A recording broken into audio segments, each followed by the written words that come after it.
Namaskar, Nilesh here with another session of Shraddha and Pradnya. In this session, we are going to discuss Jayadratha-Vadha and astronomy evidence in the context of Jayadratha-Vadha. Now, Jayadratha-Vadha took place on the 14th day of the Mahabharata War, towards the end of the 14th day of the Mahabharata War, just before the sunset. And number of you who are familiar with Mahabharata would remember this whole sense of urgency on the part of Krishna and Arjuna to identify the location of Jayadratha, get closer to Jayadratha, and kill Jayadratha before the sunset.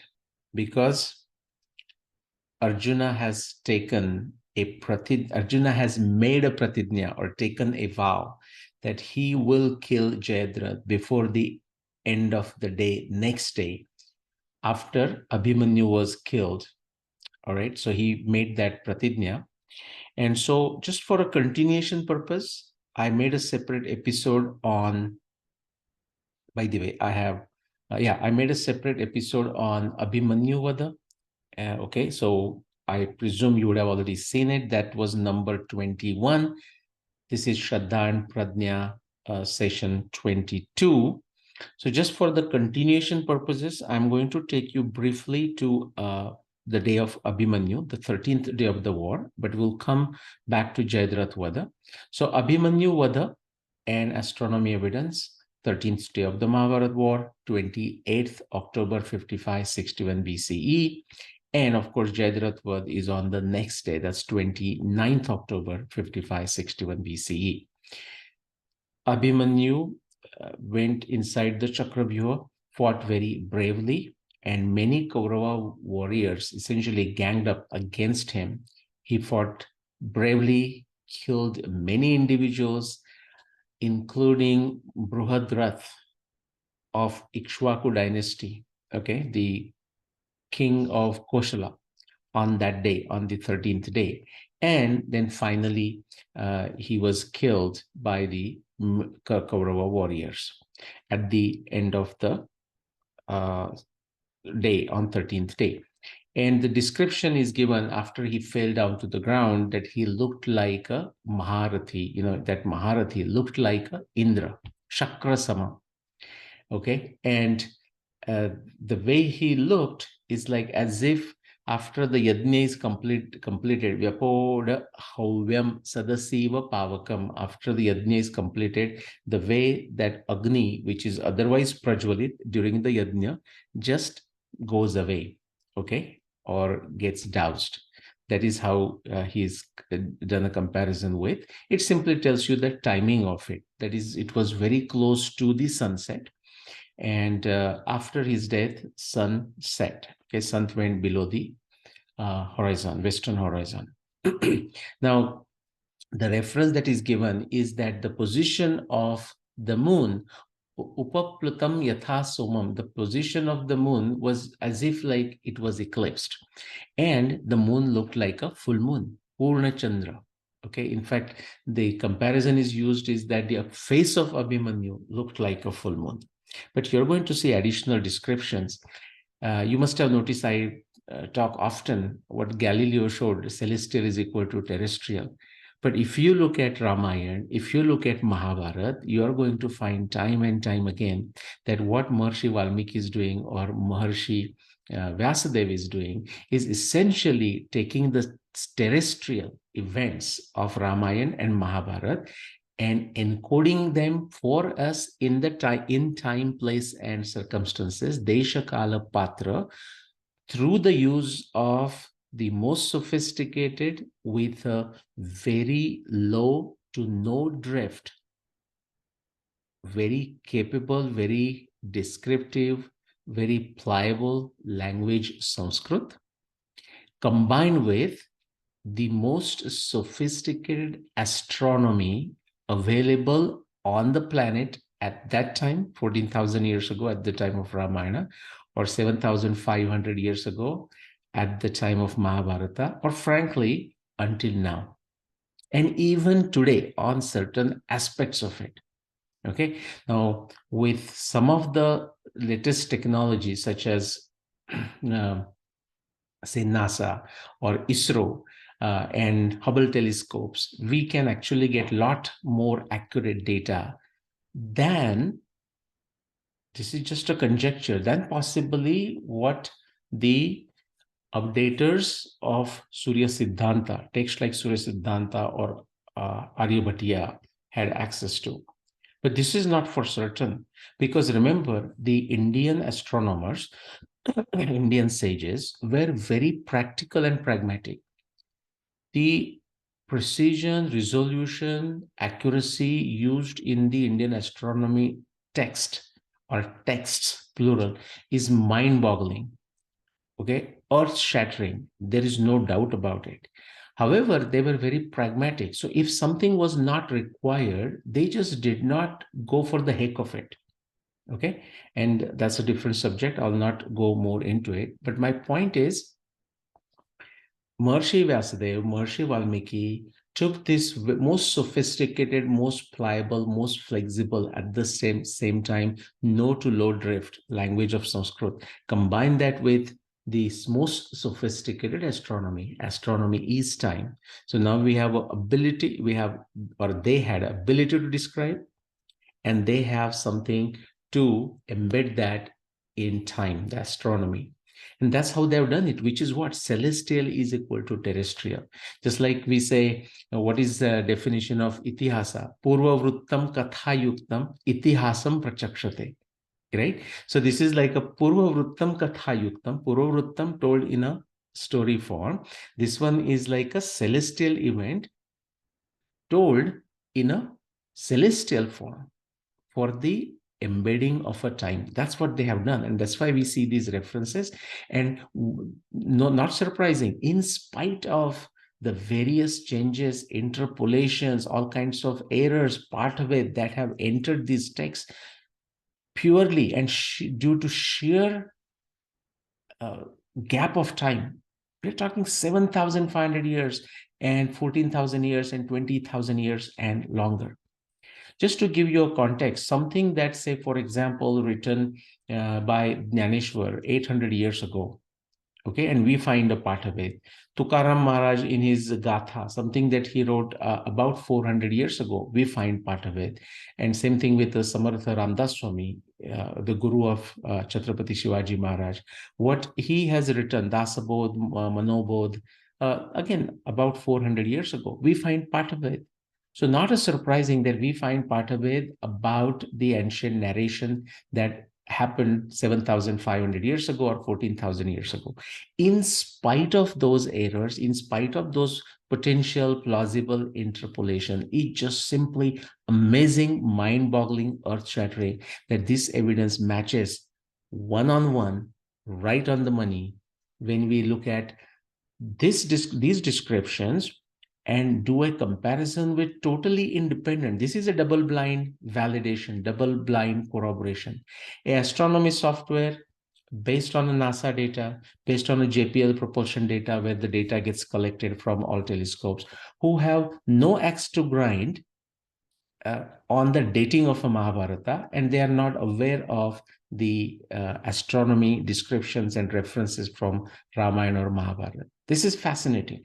And, this is, of course, like many individuals have tried to get us to where we are today. So we are indebted to them. But so, for example, if somebody thinks I'm just doing it fascinating for my personal glory, I mean, there are many idiots who think like that. But no, I mean, no meaning. Yeah, so yeah, this guy will say no, no. In fact, I want you to understand why it is 5561 BCE, not because why Nilesh figured it out.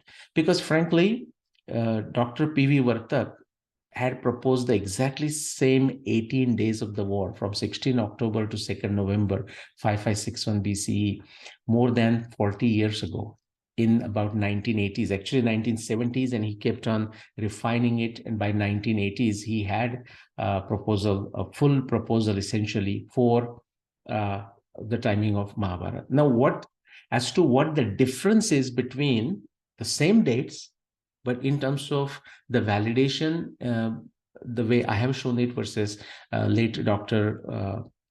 P.V. Vartak has shown it, who I consider him my inspiration and a guru. You have to read his books and also my books. But let's move on.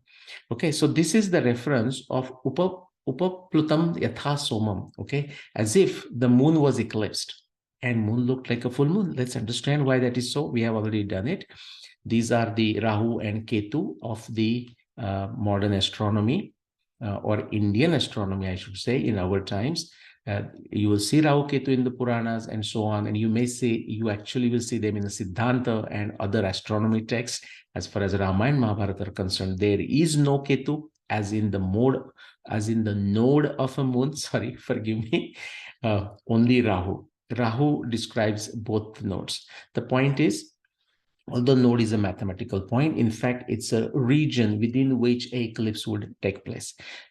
So when the eclipse takes place, whether solar or lunar, the orientation of a moon or a sun, depending on which eclipse, is very close to the node, but it doesn't have to be exactly on the node. And that's what this rectangular box is showing. Now, what I want to show you today is something even more dramatic. In fact, this is when Abhimanyu was killed, it's the 13th day of the war. And it was a day of a Shukla Paksha, Margashirsha Shukla Trayodashi. Okay. And this is the position of a full moon. So moon would be at the full moon position, say in 2 days. And that's when the eclipse happens. And there was actually a lunar eclipse on the 15th day of the Mahabharata War. But the point is, on the day of Abhimanyu Vadha, the 13th day of the war, the moon position is not at the Purnima position, but interestingly, it is right at the node. Okay, and I'm going to show you an expanded view. So this is the view on the 20th of October. Sun has set. So I have shown the sun just below the horizon, and you can see the full moon like moon right at the node of the moon. Okay, and the expanded picture, you can see this is the node. So where this orbit, the darker line of the moon cuts the ecliptic, which is the path of the sun right here. That's where the node of the moon is, and that's where moon was. Okay. In 2 days, moon will come here and it will be a full moon day. Okay. Now look at the Purna Chandra. That's how it's described, as if like a full moon, like a full moon. And you get these descriptions from the 12th day of the war to the 18th day of the war, or even from as early as 10th day of the war to the 19th or 20th day of the war, which is to say 15. Think of on the 15th day is the full moon plus minus 5 days. Okay. And when we do those, say, for example, the 10th day and the 12th day, I will, if I remember, I'll show you the point to show the illumination of the moon. On this 13th day, look at the illumination, 96%, close to 100%. It's going to be bright. If you visually look at it, you will simply think, oh, today is a full moon day. Today is a Purnima. That's what 90% of 96.2%. I'm just joking. Those people who don't get the joke, just ignore it, or these videos are not for you. 96.2% of the people will say, oh, that's a moon of the full moon. All right. And it's a Trayodashi. So that's quickly on the Abhimanyu Vadha. Something quickly I wanted to show you that I forgot to show when I made this episode today on Abhimanyu Vadha. So for example, I said celestial is equal to terrestrial. If you just follow the narration of Drona Parva related to Abhimanyu Vadha Parva, see, and even the next verses here, and I have given a Hindi translation also, I'll just read that. So that after that previous verse, the description of moon as if eclipsed and Abhimanyu's face looked like a full moon, then it goes on to the narrator goes on to describe the battlefield. And what does the narrator author says? Vasudev says, Tasmin vinihate vire, okay, Bhaya Shobhata Medini, Dyaur Yatha Purna Chandrena Dyu. That's the Dyu, like, the sky. Dyor Yatha Purna Chandrena Nakshatra Gana Malini. And the whole battlefield, Medini, that is the earth, okay, the whole earth, okay, the whole battlefield looked like above, so is below. Okay, celestial is equal to terrestrial. So there, how's the sky? The वीर अभिमन्यु के मारे जाने पर वह रणभूमि पूर्ण चंद्रमा से युक्त तथा नक्षत्र मालाओं से अलंकृत आकाश की भांति बड़ी शोभा पा रही थी. Okay, now this is, I'm reading a Gita press translation. My point is, the way the sky was looking, that's how it was looking below. So it explains that, and then the next 4 verses, it goes on, the narration goes on to explain how actually the battlefield looked like. Okay, and these are the descriptions that I will not go through, but you can go through. The warriors gear, it's broken during the fight, and it's torn and it's spread out. The elephants are lying on the ground, and this is like a, you can say, shiny description. Okay, in the full moon's light, the Trayodashis, Shukla Trayodashis moon's light, they are shining. This is the description after the sunset. Okay, and there are horses, there are chariots broken, and so on. So that is the description that is given. So celestial is equal to terrestrial. I would encourage you to go and actually read this description. Of course, after that, it gives a very scary description as to how all the vultures are there, then dogs and foxes and other animals, and how they are, devouring the dead bodies and so on and so forth. Okay. All right. So the same description.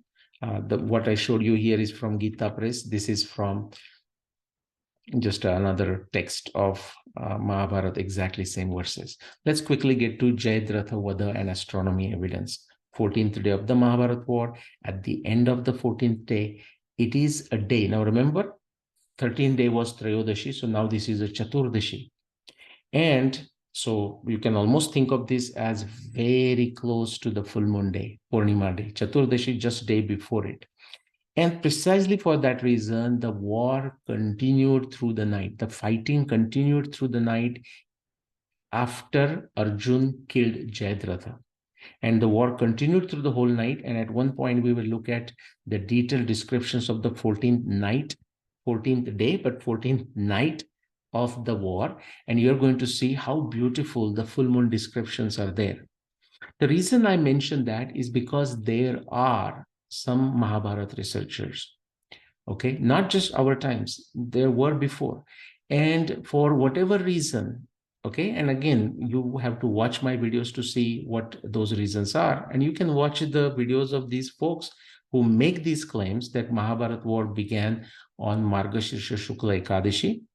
Frankly, they realize that that doesn't work for their date, so some of their followers, the people who have picked up the baton from the previous claimants, okay, they have modified those dates, so they are no longer sticking to Margashirsha Shukla Ekadashi. And why did these previous researchers, for example, take 3067, and there are few other dates, where Professor K.S. Raghavan in 1969, why did he pick 22nd November 3067 BCE? Because he was simply taking the traditional assumption that the Bhagavad Gita was told by Krishna to Arjun on Margashirsha Shukla Ekadashi. Therefore, he picked 22 November. No other reason. There is no evidence in the Mahabharata text in support of Margashirsha Shukla Ekadashi. In fact, all the evidence is in support of the Amavasya. In fact, if you read my Bhishma Nirvana book, you will realize that the first day of the war, you cannot even move by one day. It is that precise. You cannot even move the first day of the Mahabharata war by even one day, plus minus one day. Now, this is something even I did not realize how precise and how amazing the evidence of Mahabharata text was until 2018. So remember, if we think we have found everything, even if I think, let's say, oh, I have found everything about the astronomy evidence and the best precision possible for Mahabharata dating, possibly not. If I say I have found it, I would be fooling myself.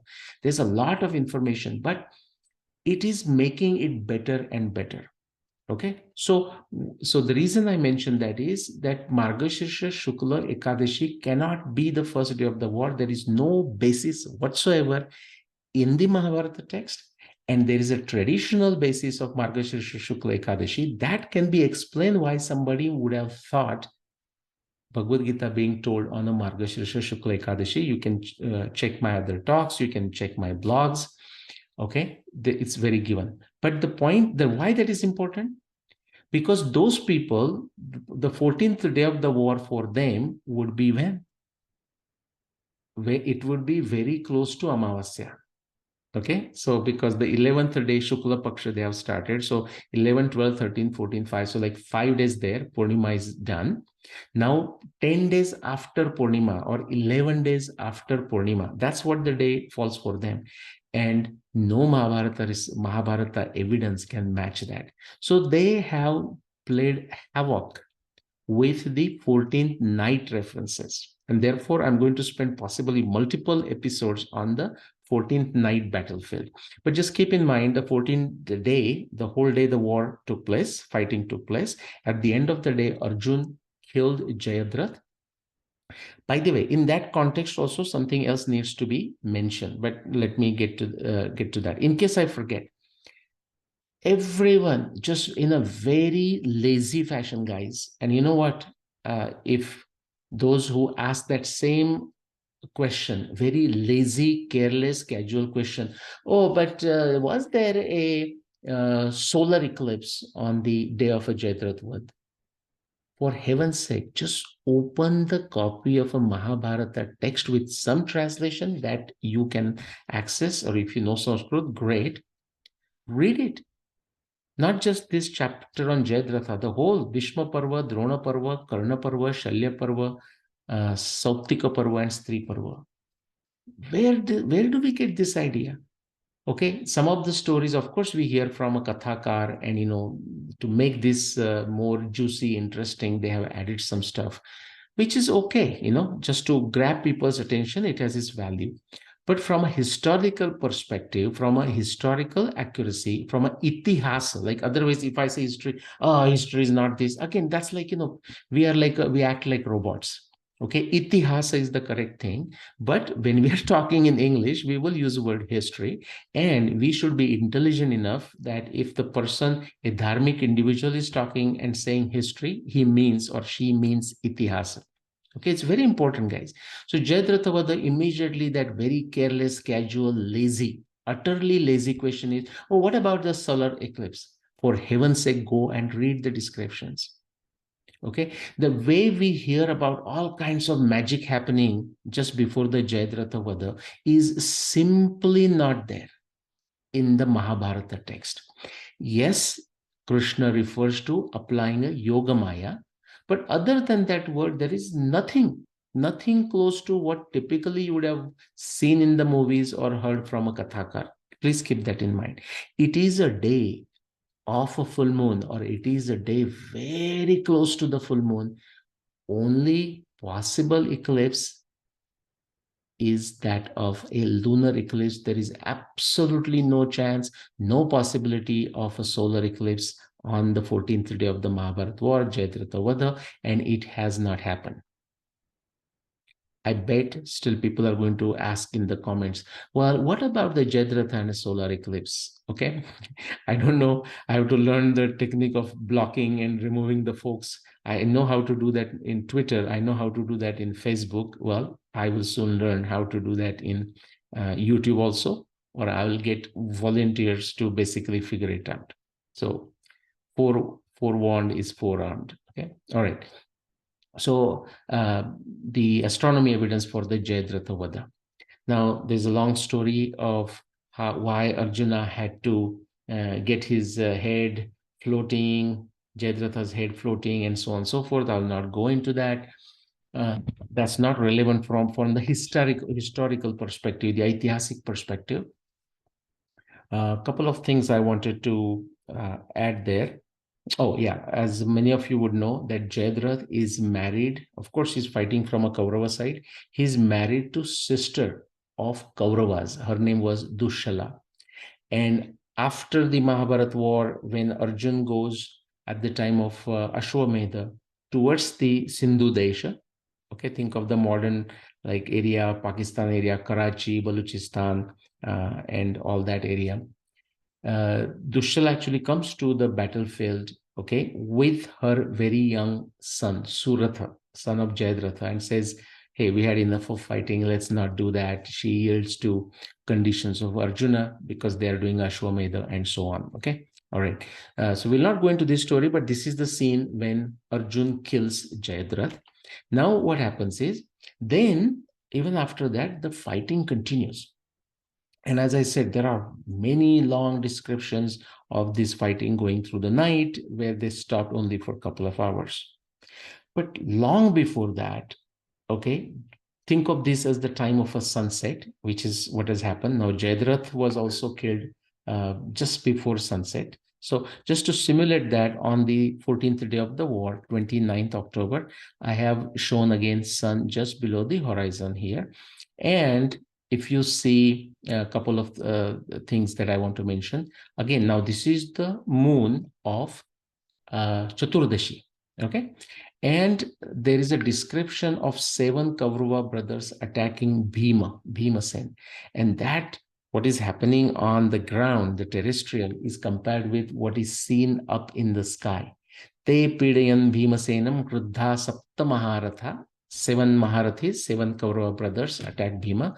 Praja Samvarne Rajan Somam Sapta Grahaiva. And that looked like as if 7 planets attacking the moon. Celestial is equal to terrestrial. 29th of October, 5561 BC, the moon in the eastern. Now, for right orientation, I have shown moon on the left side. In fact, I might have another scenario where I show you the other way.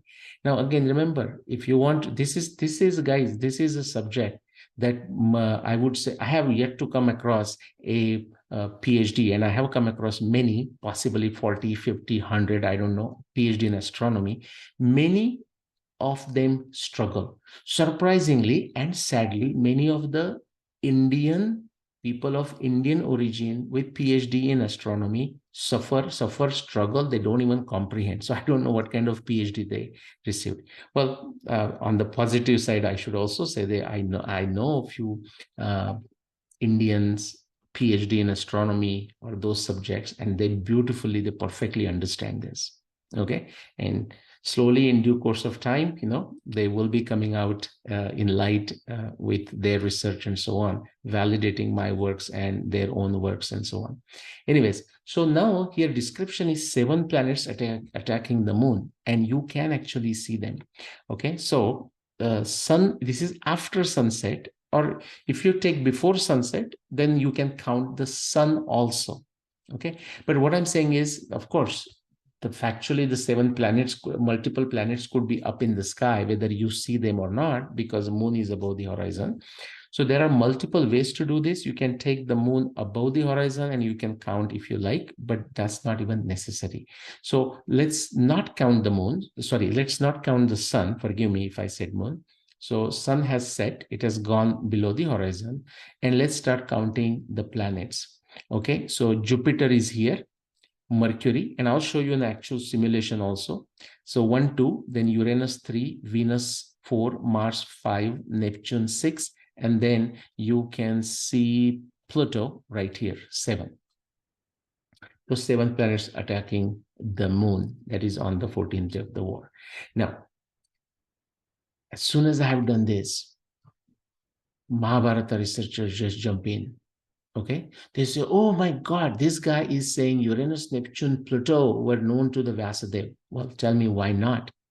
When Vyasadeva can tell you a comet, now what we know as a Halley's comet, okay, that can be called Andhaka comet, by the way, because in the known itihasa of the world, I'm saying, that has survived, by the way, Andhaka, many other would have seen that Halley's comet before, but Andhaka is the one that is documented to have seen this comet in 5622 BCE. This is the year when Krishna was 11 years old and Krishna killed Kamsa. And this reference beautifully, it has not happened since. The way it is described in Harivamsha in the last 7,500 years ago. So that's the kind of precise evidence we are talking. But back to Uranus, Neptune, Pluto. So people, not people, Mahabharata researchers. Oh, okay, so this guy is saying Vyasa knew it. Yeah, that's exactly what I am saying. Now, does Vyasa refer to Uranus, Neptune, Pluto by names? No, Vyasa absolutely did not refer to them by names. One thing is, not everyone, most of the ordinary people, even relatively extraordinary people, unless they have a telescopic ability with instruments or otherwise, they will not able to see Uranus, Neptune, Pluto. But so why am I saying this? Well, so if you don't take this, so actually first 2-3 points. On that day, that 14th day of the war, when it is described as 7 planets, I can show 7 planets attacking the moon, okay, right in the sky, available at the same time, visible with telescopes or otherwise. Now, this statement is from a Mahabharata text. So if some Mahabharata researcher or even an ordinary enthusiast of Mahabharata does not agree with the knowledge of Uranus, Neptune, Pluto, guess what? That person has an onus to show how he or she takes this shlok from Drona Parva and explains it, understands it, and for a specific Mahabharata dating researcher, how he or she explains it, validates it, corroborates it for his or her claimed year of the Mahabharata War. Let me tell you, no other Mahabharata researcher, exceptions none, has dared or shown ability to corroborate this reference of 7 planets attacking the moon seen in the sky on the 14th day of the Mahabharata War for their date. I'm not asking them to show for my date. Well, that is shown right here. Now, is this just the only instance of 7 planets doing something to the moon and something to the sun? By the way, they were seen. Okay, they were seen. So these are not like, we are not referring to the nodes. Okay, those are simply mathematical points in the sky, like the Rahu. Okay, so we are not referring to them. Is this the only instance? Well, it is not. And remember, those 7 graha are attacking the moon. So moon is not to be counted. So when you remove the moon and sun has gone below the horizon, in this case anyways, so sun is also gone. So sun and moon is gone. Rahu and Ketu are not to be counted. And even somebody, some crazy fellow wants to count them, although they have no meaning other than a mathematical point. My point is, both Rahu and Ketu won't be in the sky at the same point. Actually, I will not digress the subject. It gets into too much, it goes into the 100th level detail. So, but people struggle at the level 1. So what is the point of discussing 100th level? But I will just make that daring attempt. Some individual actually, even he understood that, and he tried to say, well, what if I can find a scenario where Rahu and Ketu, or the 2 nodes of the moon, are exactly at the opposite end, which is to say at the eastern horizon and western horizon. I said, yeah, go ahead, be my guest, do it. So like, somebody trying to salvage something, and it's like penny wise, pound foolish. But as a theoretical thinking, contemplation, it was a wonderful thought, the one individual who did that. Okay, of course, you won't succeed like that. Anyways, but is this the only instance of 7 planets doing something to the sun or a moon? Absolutely not. And only for that reason, I'm going to show you 2 additional instances that the Mahabharata text describes. So these, some naive Mahabharata enthusiast or naive Mahabharata dating researchers, they have created this, what do you call, scarecrow. Oh my God, this guy is saying, he must be crazy. He's talking Uranus, Neptune, Pluto. I'm saying, guys, if there is no evidence that Vyasa knew Uranus, Neptune, Pluto, but Vyasa is talking of 7 planets attacking the moon.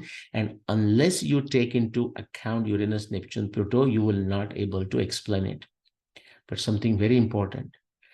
Whereas I can explain it for 5561 BCE, any other Mahabharata researcher, even if they are willing to include Uranus, Neptune, and Pluto in their description and their explanation, the orientation of these planets for all these different 100 plus different claims, different years that have been proposed, these particular planet positions will simply not match.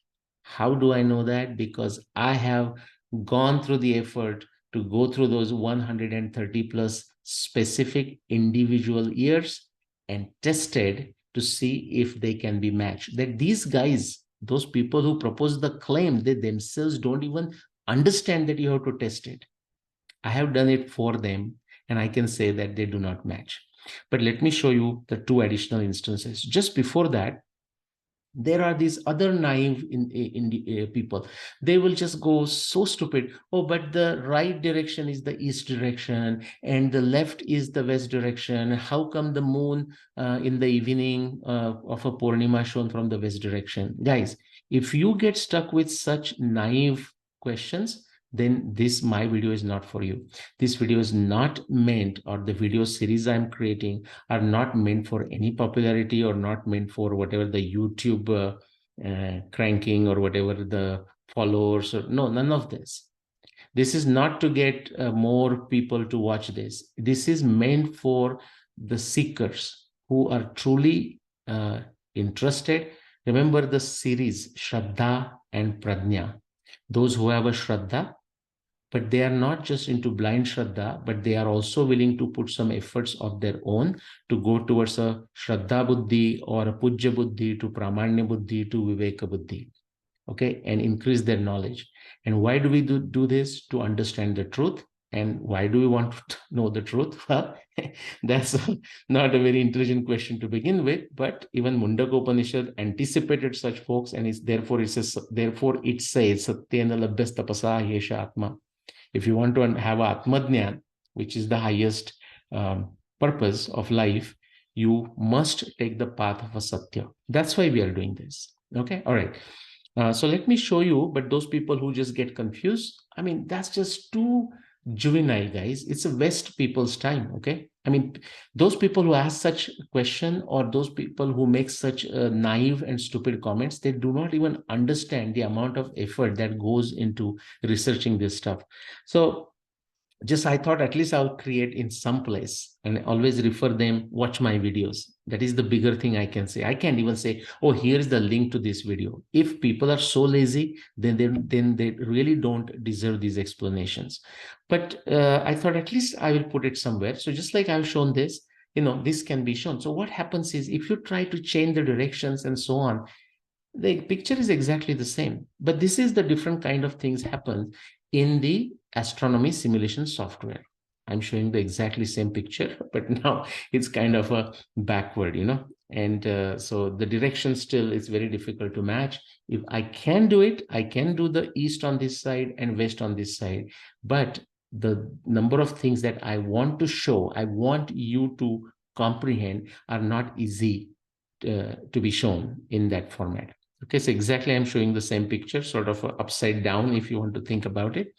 And again, just so that you are now oriented to this view. So this is a picture that was created by my good friend. I have lost connection with him on the Twitter. I think I was connected with him on the Twitter, only Twitter. He was based in West Bengal, and I haven't heard from him for a long time.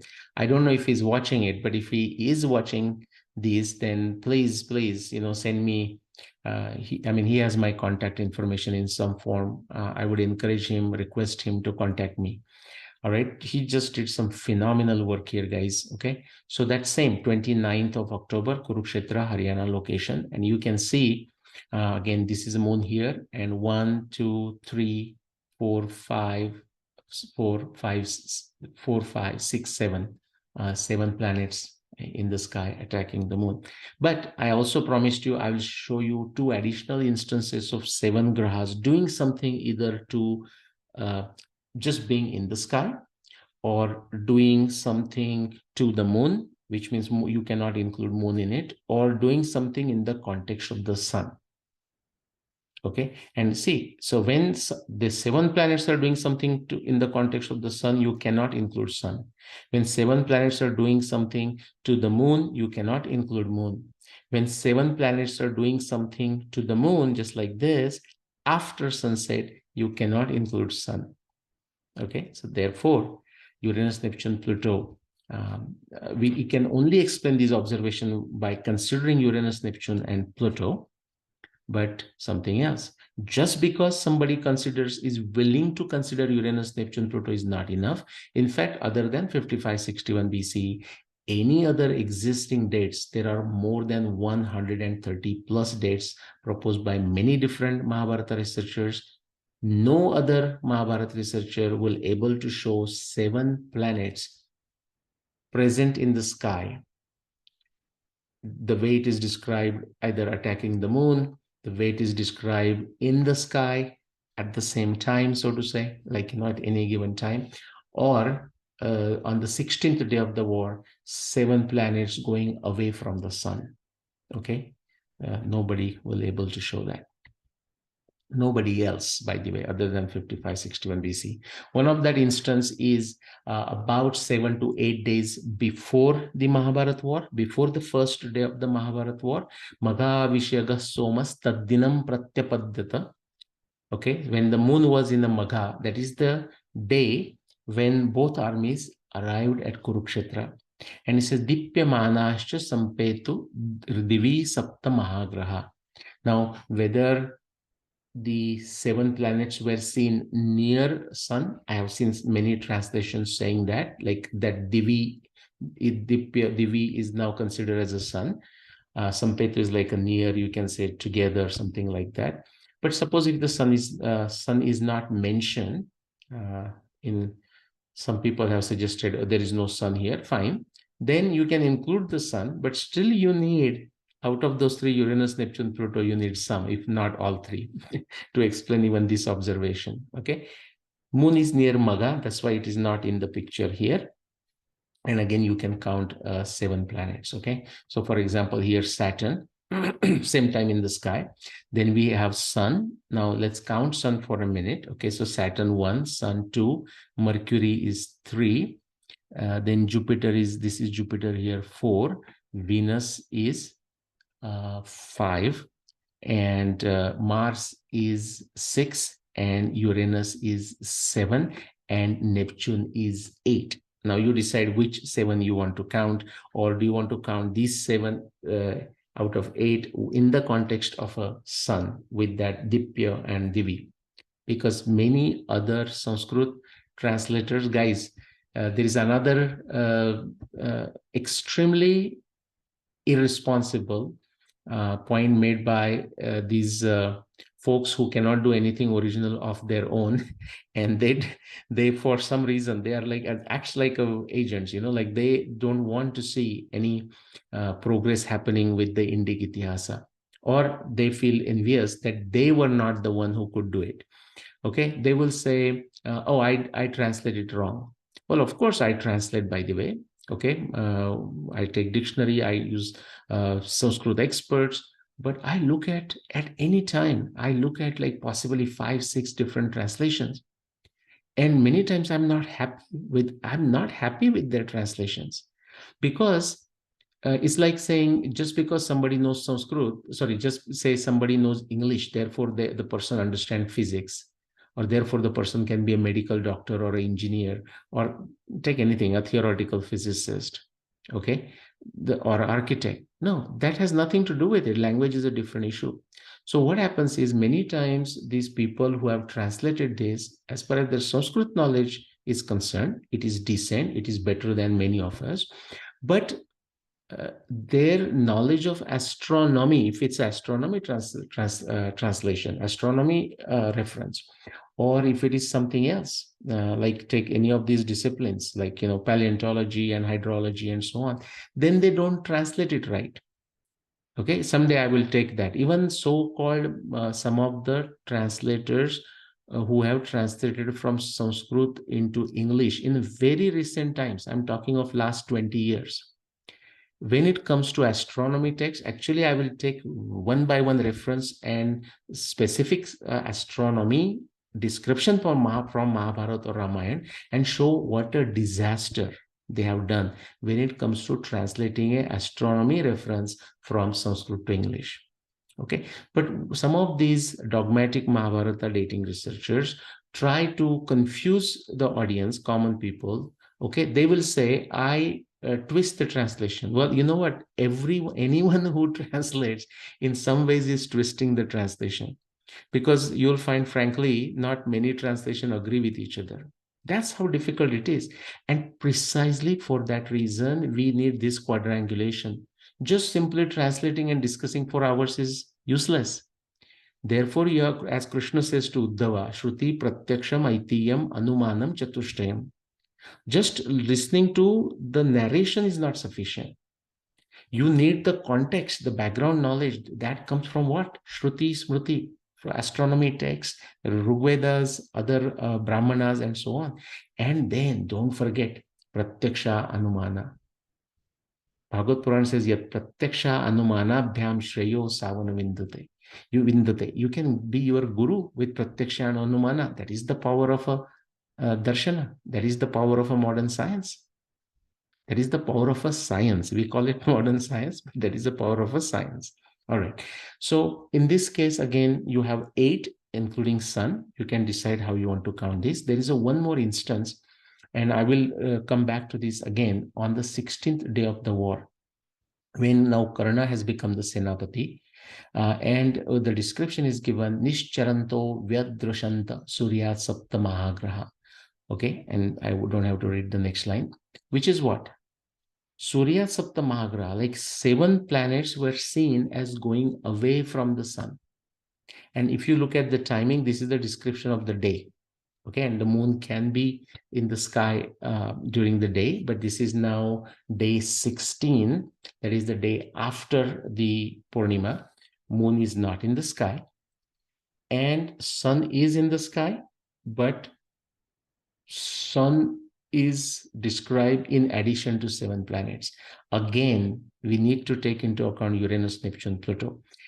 But just taking Uranus, Neptune, Pluto into account is not necessarily sufficient. It is a necessary condition, but not sufficient condition. It becomes only sufficient condition for 5561 BCE. This remains my open challenge to any Mahabharata dating researchers to actually take these 3 observations of 7 planets in the context of the moon, in the context of the sun, or just purely in the sky, and show how they validate, how they are corroborated for whatever claim they are making.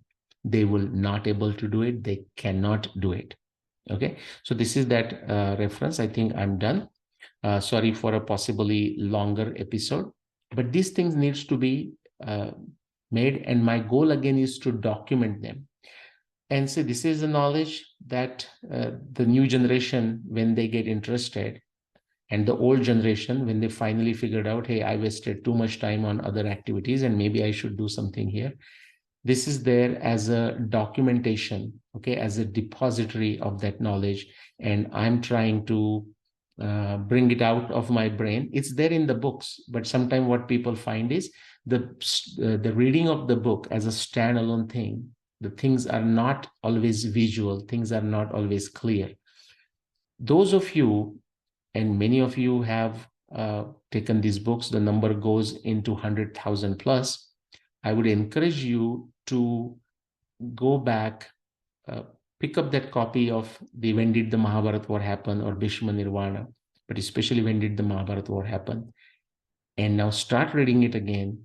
And anytime you come across appropriate references, come to this Shraddha and Prajna series, or some of the videos I have made with Aditya Satsangiji at Sattology, okay, the planetary evidence, and go through it and see how fascinating, mind-boggling, mind-bending, earth-shattering this evidence is. All right, thank you very much. With that, I will stop sharing. I don't know if I even shared the simulation or not. I hope so, and just had not just opened the simulation. And talk to you soon in another episode of Shraddha and Pradnya. Namaskar.